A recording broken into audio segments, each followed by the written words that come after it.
What's up, guys and fries? It's Couch Potato here, and welcome to my analysis/review of the new Netflix original movie, K-Pop Demon Hunters. First off, I just want to say I was really surprised by the quality of this movie. I was expecting like a cringy cash grab, but this was like actually really good. Not only is the animation and voice acting top notch, but the music and script were incredible too. I really just wanted an excuse to yap about this movie and talk about it, so first I'll start off with what really stood out to me, and that was how real these girls felt. Finally, some genuinely good Gen Z representation. Too often, Gen Z characters are just glued to their phones or spouting out outdated overused slang, but these girls, they actually felt like real people. There were so many cute and relatable funny moments, like when they were excited to just chill on the couch, the reactions to the Saja boys, the crying at the bathhouse because they love each other so much, and whatever this is. Yeah! Yeah! Yeah! They depicted girlhood so well in my opinion. The girls are able to be both feminine and badass without it feeling overbearing. Also, the writers clearly have a real love for K-pop, and as a fan myself, I was honestly so happy with how it turned out. The way they represented it felt positive and respectful, which totally makes sense since the director Maggie Kang actually grew up loving the first gen groups like Sotaji and Boys. She also took heavy inspiration from modern groups like BTS, Blackpink, Stray Kids, ITZY, ATEEZ, Big Bang, Monsta X, and Twice, who actually sing the movie song Takedown, and if you watch the credits, you actually see the behind-the-scenes footage of Jungyoung, Jihyo, and Chaeyoung recording the track. Maggie Kang even described the film as a love letter to K-pop, and honestly, it shows.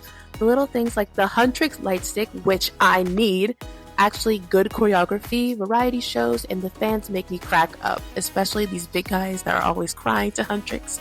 It's just too wholesome. If you want more info of the creative process, there's a really cool interview with her and production designer Chris Applans, I think. I'll drop the link in the description if you're interested. Another thing I didn't expect was how deep the symbolism went. You've got clear themes of good versus evil, friendship and sisterhood, concealing your true self, generational expectation, idol infantilization, yes, that's a true issue, and how music literally has the power to control people. We're headed into some spoiler territory, so this is your warning. If you haven't watched the movie yet and you get spoiled, I tried. You're right. It's not my fault. It's your fault! We learned that in the past, an evil spirit named Quima would send demons into the human world to steal souls they could feast on. Then we're introduced to the first trio of guardians, chosen warriors who use music to fight back. The energy from the people listening to their songs powers a magical barrier called the Hunmoon, which keeps the demons trapped in their realm. Each generation has its own trio, and in the present day, the Guardians are a K-pop group called Huntrix. They are made up of Zoe, the rapper/main songwriter who's basically the Pinkie Pie of the group, and personally my favorite character. Mira, the main dancer who kinda has the same personality as Raven from Teen Titans and MJ from the newest Spider-Man movies, just the too cool for school persona. And Rumi, our protagonist, who is the main vocalist and presumably the leader, who is a workaholic, as said by Mira. But there's a twist. Rumi is part demon. Devil come.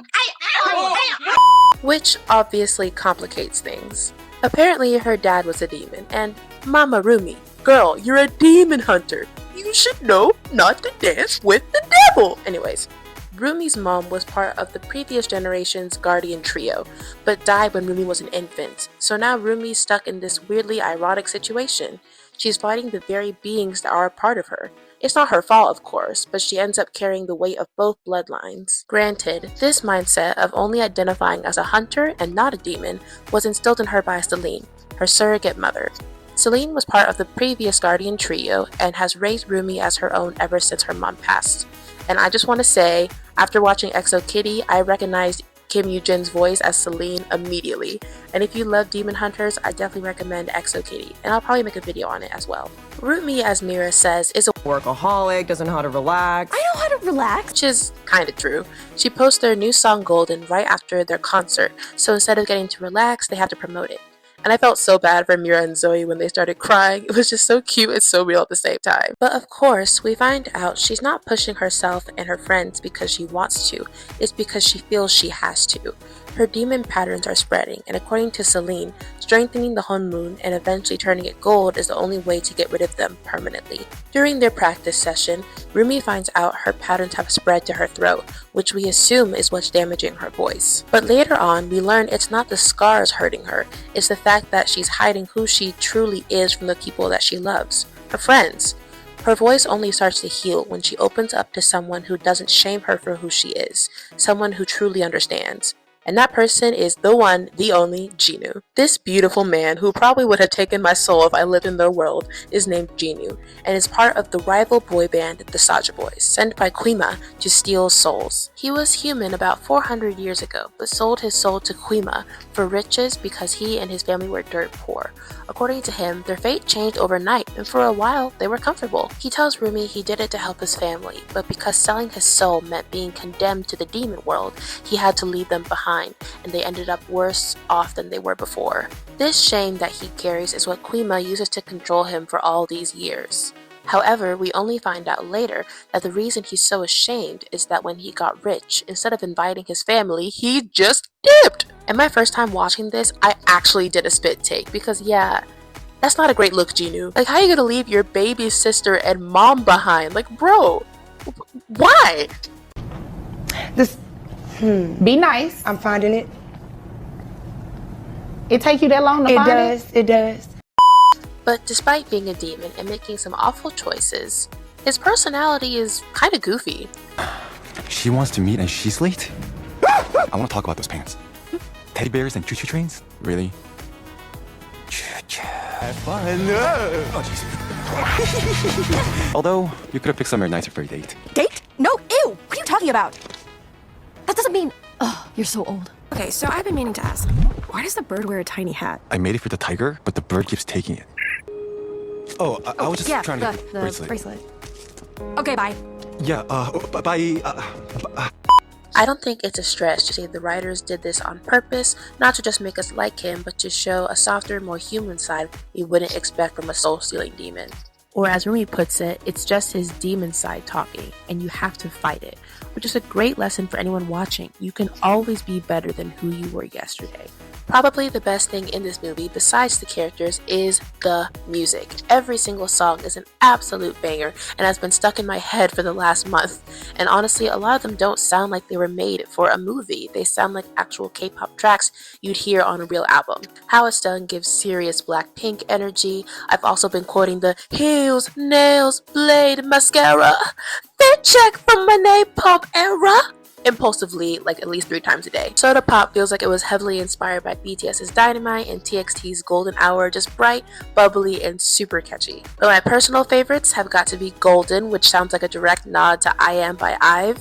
Tell me those songs are not related. And my second favorite is Your Idol, which I'm coming back to later because there's a lot to unpack when it comes to the lyrics and the symbolism in that one. Another thing I loved, the fight scene to how it's done and Takedown is actually choreographed on beat with the music. Imagine being a demon and just getting beat to the beat of a soundtrack. It's such a small detail, but it makes all the difference. It's just very satisfying and just makes my music-loving heart happy. These songs also work as a great introduction for new K-pop fans. I've already seen TikToks and YouTube videos from other people saying they might give K-pop a shot now, and honestly, that's amazing. Also, we need to show more love to Jinu's lament that he sings in the beginning and Kid Rumi's lullaby. Oh my gosh, I need 3-minute versions of both immediately. Now, I need them yesterday. But out of the main tracks, here is my ranking, and I'd love to hear yours in the comments. Honestly, the music alone could be its own video, but the best way to get what I'm talking about is to just go listen to the soundtrack. And sadly, due to copyright issues, I can't play the songs for you here and analyze them, but trust me, it is definitely worth the listen. Oh, and in case you just think I'm exaggerating, here are some actual records the soundtrack has broken. The K-pop Demon Hunter soundtrack hit the top of the Billboard 200, making it the highest charting soundtrack of 2025. Saja Boys, a fictional group mind you, broke BTS's record on US Spotify charts with Your Idol, becoming the highest charting K-pop boy band in the US. Not to be outdone, Huntrix's Golden hit number 2 on the US Spotify chart, beating Blackpink's previous record as the highest charting female K-pop group. It also had the biggest streaming week for a soundtrack in nearly 2 years, even surpassing Barbie's numbers. And the movie itself, it scored the highest combined critic and audience rating for a Netflix original on Rotten Tomatoes and became the number 1 most streamed movie globally on Netflix, with over 33 million views in just 2 weeks. So in short, it's good. Alright, now let's talk about the song. You know what I'm talking about. The one responsible for countless TikTok edits and honestly probably the most addicting chorus of the entire soundtrack. Of course, I'm talking about Your Idol. Because honestly, that song is the whole reason I wanted to make this video in the first place.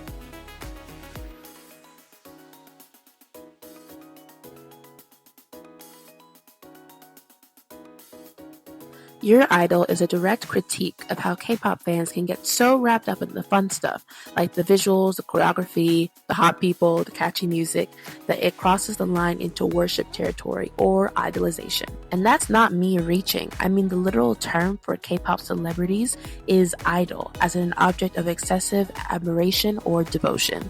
I mean, the Saja boys are literally surpassing BTS on music charts. Like, guys, we're literally destroying the Han mood. But all jokes aside, people getting blindsided by their favorite artists, that's nothing new, and definitely not exclusive to K-pop. But for the sake of this video, I'll be focusing on just K-pop fandom specifically.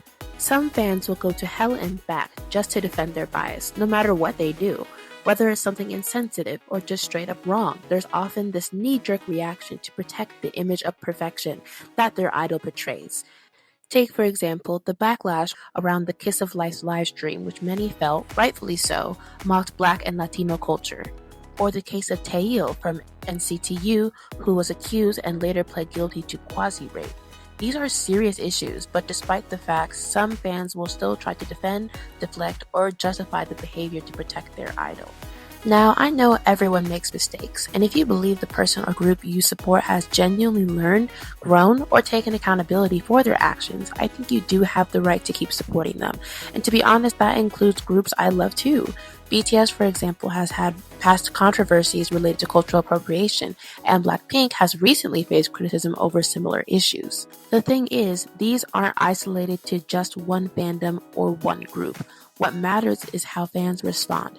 Do we hold our faves accountable, or do we excuse everything just because they're idols? There's a difference between giving someone the space to grow and defending them no matter what, even when the harm is serious. That kind of unchecked devotion, that's exactly what Your Idol is calling out. First, I'll break down the intro.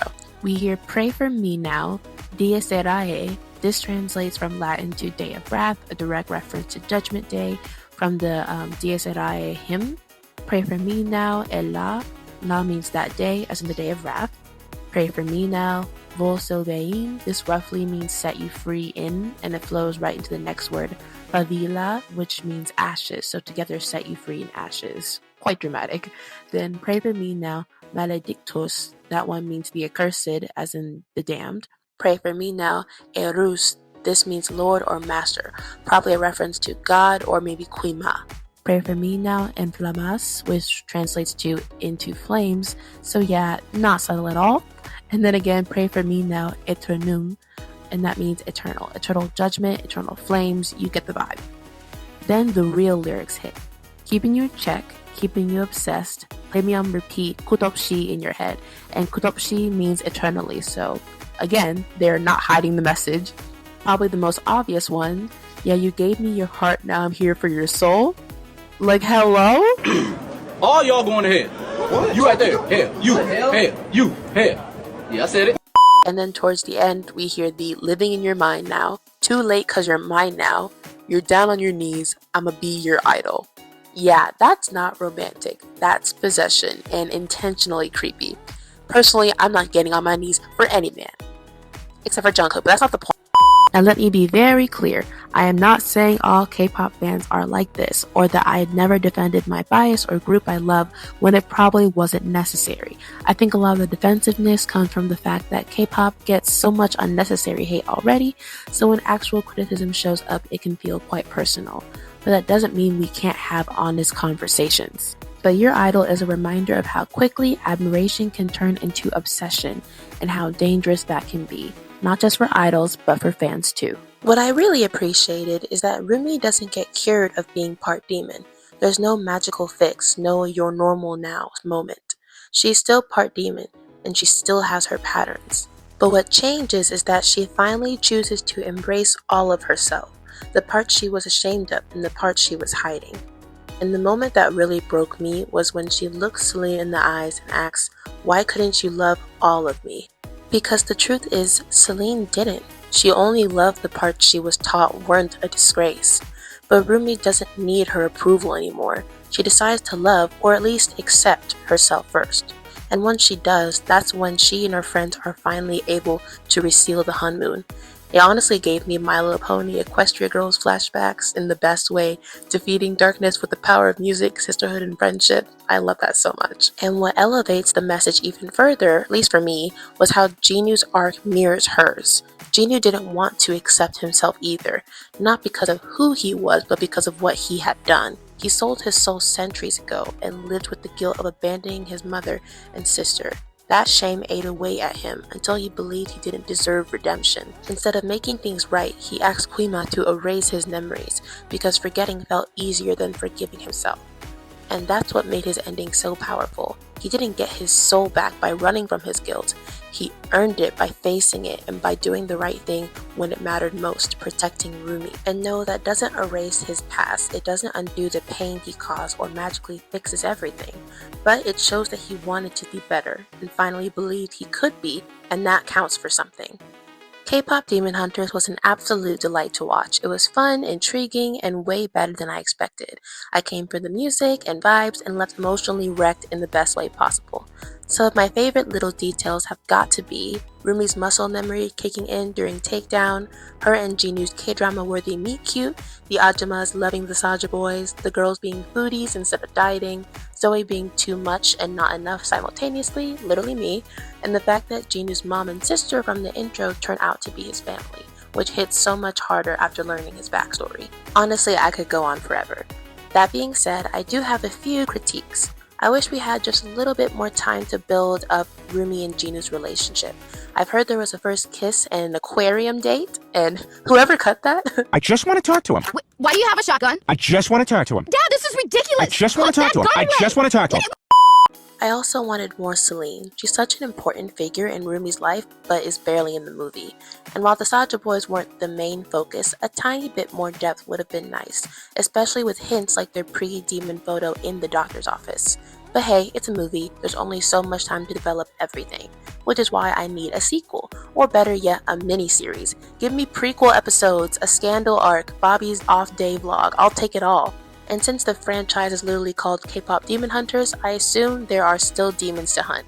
So send them on a world tour, let them save the whole planet. I'm in. If you made it this far, thank you so much for watching. This is my first real video essay on YouTube, and I'm so excited to make more. If you liked it, drop a like, subscribe, and maybe share it with a friend. I also post fun edits and shorts on TikTok, and if you'd like to support me, I have a GoFundMe linked on my Instagram for a study abroad trip to Korea I'm hoping to take next summer. Since I'm minoring in Korean foreign language, it would mean so much to experience the culture firsthand. Comment your favorite character and let me know what movie, show, or topic I should cover next. Thanks for watching. Bye!